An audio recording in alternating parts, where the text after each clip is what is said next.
우리나라가 세계 최고 수준인 건 무엇인지 아시나요? 바로 노인 빈곤율입니다. 소득을 기준으로 계산한 OECD 평균 노인 빈곤율이 13.1%인데 비해 우리나라는 43.4%로 가장 높은 수준이죠. 그런데 한 가지 의문스러운 점. 고령층은 부동산 같은 자산으로 노후를 대비했을 가능성이 크잖아요. 실제로도 고령 가구의 자산 대부분이 부동산에 치중되어 있고 약 3억에서 5억 정도의 자산을 가지고 있는 것으로 나타났습니다. 이렇듯 소득만으로는 고령층의 경제적 상황을 정확하게 파악하지 못할 수 있는데요.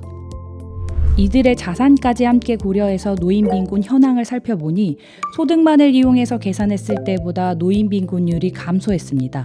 이는 고령층 중 일부는 낮은 소득으로 인한 빈곤을 보유하고 있는 자산을 활용해 벗어날 수 있다는 이야기죠.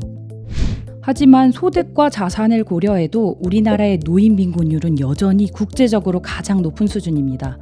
우리나라는 왜 이렇게 노인 빈곤율이 높은 걸까요? 세대를 나눠 분석하면 1940년대생과 그 이전 출생 세대의 노인 빈곤율이 더 높은 것으로 나타나는데요.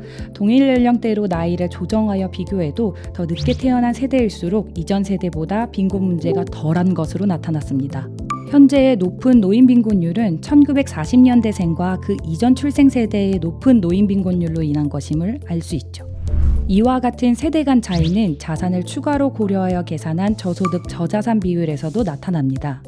세대별로 빈곤 수준이 다른 것은 우리나라의 급속한 경제 성장으로 인해 특정 세대의 소득 수준은 다음 세대에 비하면 상대적으로 적은 수준이 되어 세대 간 소득 격차가 발생했고 1988년 도입된 국민연금이 1998년 전체 국민을 대상으로 확대되어 이전 세대일수록 가입 기간이 짧고 연금 수급액이 적었기 때문으로 보입니다. 현재 우리나라의 기초연금은 높은 노인 빈곤율에 초점을 맞춰 고령층 70%에게 연금을 지원하는 방식으로 운영되고 있습니다.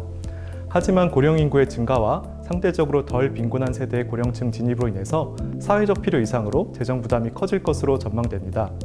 따라서 앞으로의 기초연금은 저소득 저자산 취약계층에게 지원을 집중해야 합니다. 이를 위해서 기초연금은 재산을 고려한 소득 인정액이 일정 수준 이하인 고령층에게만 지급하고 저소득 고자산 고령층에 대한 지원은 축소해야 합니다.